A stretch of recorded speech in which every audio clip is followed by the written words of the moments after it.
Hey all, Onam കഴിഞ്ഞ് Christmas ആകാനായി. ഇപ്പോഴാണ് ഞാൻ ഓണത്തിന്റെ വീഡിയോസ് എടുത്തിട്ട് വരുന്നത്. ആഗ്രഹം ഉണ്ടെങ്കിലും ഓണം കഴിഞ്ഞ പാട് വീഡിയോസ് ഒക്കെ എഡിറ്റ് ചെയ്തിട്ട് പിറ്റേ ദിവസം തന്നെ അപ്ലോഡ് ചെയ്യണം. അതൊക്കെ വെറും ദുരാഗ്രഹമാണെന്ന് എനിക്ക് പണ്ടേ അറിയാം. എന്നാലും സാധാരണഗതിയിലുള്ള ലാക്സ് ഒക്കെ വെച്ച് നോക്കുമ്പോൾ ഇത് കുറച്ചും കൂടി ബെറ്ററാ. ഇപ്പോഴെങ്കിലും അപ്ലോഡ് ചെയ്തല്ലോ, വിളിച്ചു നീട്ടുന്നില്ല. ഇന്ന് നമ്മുടെ ഇൻസ്റ്റിറ്റ്യൂട്ടിൽ Onam സെലിബ്രേഷനാണ്. Hello guys, to all my 10k subscribers, 11k subscribers, happy late Onam. Everyone enjoy Onam next year. Bye bye. See you.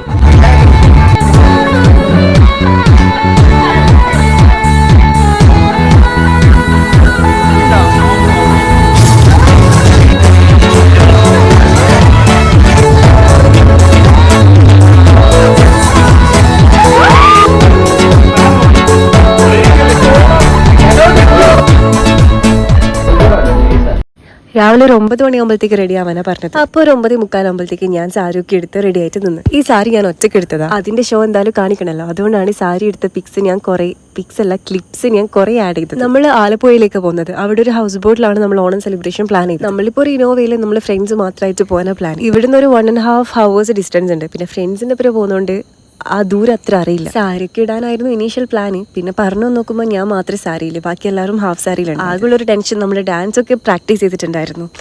അപ്പോൾ ഞാൻ മാത്രമേ സാരി, ബാക്കി എല്ലാവരും ഹാഫ് സാരി എന്ന് പറയുമ്പോൾ ആ ഒരു ചേർച്ച ഉണ്ടാവില്ലല്ലോ. പിന്നെ ആസ് യൂഷ്വൽ ലാസ്റ്റ് ടൈമിലെല്ലാം ക്യാൻസൽ ആയതുകൊണ്ട് പിന്നെ വലിയ കുഴപ്പമില്ല. കുറെ ഡിസ്റ്റൻസ് ഒന്നും ഇല്ല. ലൊക്കേഷനിൽ കുറച്ച് നടന്നാൽ തന്നെ നമ്മൾ ഹൗസ് ബോട്ടിലെത്തും. ഇപ്പോഴാണ് ഞാൻ എല്ലാവരെയും കാണുന്നത്. ഞാൻ ഒട്ടും കുറഞ്ഞു പോയില്ല, കുറച്ച് ഓവർ ആയാലേ ഉള്ളൂ. വലിയ ആരെയും പറയുമൊന്നും ഉണ്ടായിട്ടില്ല. അവർ നമുക്ക് റൂംസ് പ്രൊവൈഡ് ചെയ്തിരുന്നു. അപ്പോൾ നിങ്ങൾക്ക് റൂമും ഹൗസ് ബോട്ടും ഒക്കെ കണ്ട് ഞാൻ കാണിച്ചു തരാം.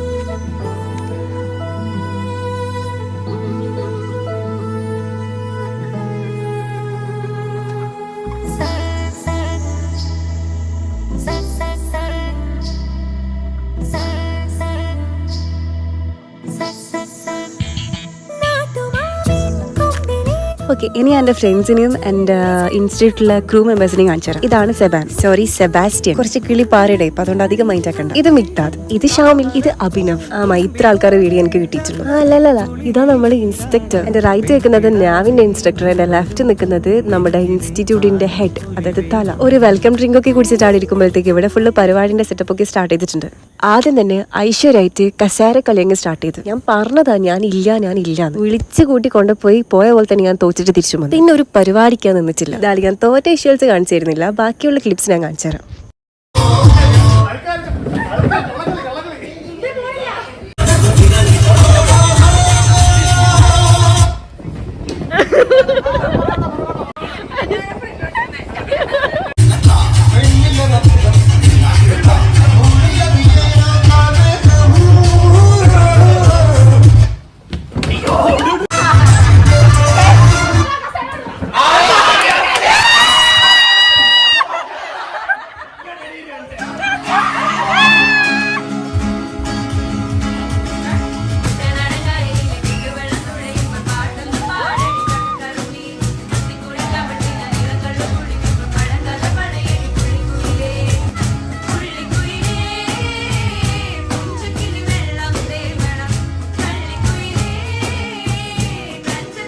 ഇതെല്ലായിട്ടും ഒരു വൈബ് പോരാൻ തോന്നിയപ്പോൾ ഞാൻ ഈ ബോട്ടിങ്ങിലും ജസ്റ്റ് ഒന്ന് കയറിയിട്ടുണ്ട്. നമ്മൾ നാട്ടിൽ നിന്ന് ബോട്ടിങ്ങിന് പോയി വെള്ളത്തിൽ വീണ് വൈറലായ വീഡിയോസ് നിങ്ങൾ കണ്ടിട്ടുണ്ടാവല്ലോ.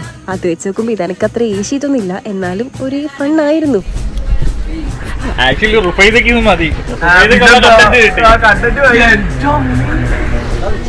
നട്ടുച്ച വെയിലത്ത് സാരി എടുത്തിട്ട് വെള്ളത്തിലോട്ട് നല്ലോണം പൊരിഞ്ഞ് സൈഡായ സ്ഥിതിക്ക് നമുക്കിനെ എന്തെങ്കിലും പോയിട്ട് കഴിക്കാം. നമ്മളെ നാട്ടിലെ സദ്യ അല്ലാണ്ട്, അതും ഓണത്തിന് തിന്നതല്ലാണ്ട് ഞാൻ ഇതുവരെ ഹിന്ദുസിന്റെ കല്യാണവും കൂടിയിട്ടില്ല. അവരെ സദ്യന്റെ ആ ഒരു ഇതെനിക്ക് അറിയില്ല. അപ്പൊ ഇവിടുത്തെ സദ്യ എങ്ങനെയാണ്, അതിന്റെ ടേസ്റ്റ് എങ്ങനെയാണ്, ഇവരെ സൈഡ് ഡിഷസ് ഒക്കെ എന്താണെന്നൊക്കെ അറിയാനുള്ള ആഗ്രഹം എനിക്ക് ഉണ്ടായിരുന്നു. പക്ഷെ എപ്പോഴത്തെയും പോലെ നമുക്ക് നമ്മുടെ നാട്ടിലെ സദ്യനല്ലേ സെറ്റ് ആവുക. അപ്പൊ എനിക്കിഷ്ടമായി നമ്മുടെ നാട്ടിലത്തെ സദ്യ തന്നെയാണ്. അതിന്റെ അർത്ഥം ഇവിടുത്തെ മോശമായിരുന്നു എന്നല്ല. ഈ സദ്യ കഴിക്കുന്നതിനെക്കാട്ടി കൂടുതൽ എക്സൈറ്റ്മെന്റ് അല്ലേ ഇതിങ്ങനെ ഓരോ സൈഡ് ഡിഷസ് ആയിട്ട് ഇങ്ങനെ വിളമ്പുന്നത് നോക്കി നിൽക്കാൻ വേണ്ടിയിട്ട്. ഞാൻ ഈ സാമ്പാർ ഇപ്പം വരും എന്ന് വെച്ചിട്ട് കാത്തിക്കാൻ തുടങ്ങി. പക്ഷെ വന്നത് പരിപ്പ് അറിയാം. ഈ സാമ്പാർ ഇല്ലാണ്ട് എന്ത് സദ്യ? ഇവിടെ ഇവർക്ക് സാമ്പാറിന് വലിയ പരിഗണന ഒന്നും ഇല്ലാന്ന് തോന്നുന്നു. ലാസ്റ്റ് ആണ് സാമ്പാർ വിളമ്പിയത്. പിന്നെ രണ്ടാമതും ചോറിട്ടിട്ട് സാമ്പാർ എന്നാണ് ഞാനും പോയില്ല. ഇതൊക്കെ കഴിഞ്ഞ് ബോട്ട് സൈഡാക്കി വെച്ചപ്പോ നല്ലൊരു സ്പോട്ട് കിട്ടിയിട്ടുണ്ട്. ഫോട്ടോഷൂട്ടൊക്കെ ചെയ്യുകയാണെങ്കിൽ അടിപൊളി പ്ലേസ് ആയിരിക്കും. പക്ഷെ ഞാൻ ഈ പൊരി വെയിലായതുകൊണ്ട് അധികം നിന്ന് ഷോ ഇറക്കാൻ നിന്നിട്ടില്ല. എടുത്ത വീഡിയോസ് ആണെങ്കിൽ ഇതുവരെ എന്റെ കയ്യിൽ കിട്ടിയിട്ടുമില്ല. ഇത് എഡിറ്റ് ചെയ്യുമ്പോഴത്തേക്ക് കിട്ടുവാണെങ്കിൽ ഞാൻ ഇതിൽ ആഡ് ചെയ്യാം.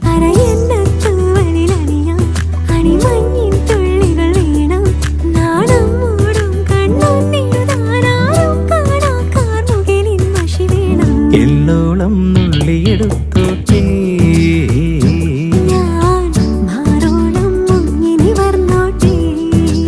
പിന്നെയും അവിടെ ഒരുപാട് പ്രോഗ്രാംസും പാട്ടും ഒക്കെ ഉണ്ടായിരുന്നു. ഞാൻ അതൊന്നും ഷൂട്ട് ചെയ്തിട്ടില്ല. ഒരു 5-5:30 മണിയാകുമ്പോഴത്തേക്ക് നമ്മൾ അവിടെ നിന്ന് ഇറങ്ങി. ഇനി നേരെ PG-യിലേക്ക് തിരിച്ചു പോകുന്നായിരുന്നു പ്ലാൻ. പക്ഷെ ഞാൻ പറഞ്ഞു എന്തായാലും ഇറങ്ങിയതല്ലേ നമുക്ക് എവിടെയെങ്കിലും പോയിക്കൂടെ. അങ്ങനെ ഉണ്ടാക്കിയ പ്ലാനാണ് ആലപ്പുഴ ബീച്ചിലേക്ക് പോകാൻ. ഞാൻ ഇതുവരെ ഇവിടുത്തെ സ്ഥലങ്ങളൊന്നും കണ്ടിട്ടുമില്ലല്ലോ. ബീച്ച് ആക്ച്വലി നല്ല വൈബായിരുന്നു. നമ്മളെല്ലാവരും ഇരുന്ന് സംസാരിച്ച് ചായക്ക് കുടിച്ച് വർത്താനൊക്കെ പറഞ്ഞ് അതന്നെല്ലാം ഇപ്പം പറഞ്ഞത്. അതന്നെ നമ്മളവിടെ എത്തിയ സമയത്ത് സ്കൈ കാണാൻ നല്ല രസമുണ്ടായിരുന്നു. സാരിയിൽ കുറെ എസ്തെറ്റിക്സ് ഒക്കെ ക്ലിക്ക് ചെയ്യണമെന്ന് ആഗ്രഹം ഉണ്ടായിരുന്നു. പക്ഷെ പണി അറിയാവുന്ന ആരും കൂടെ ഇല്ലാത്തതുകൊണ്ട് എനിക്ക് അതും കിട്ടിയിട്ടില്ല. നീ എഴുതിടും കോലമോ പറയൂ ഇളവിൻ നിലവേ നീ കളഭമാടുന്ന നേരം ആ പരിമളം മന്ദമെൻ ഹൃദയം തഴുകിയഴ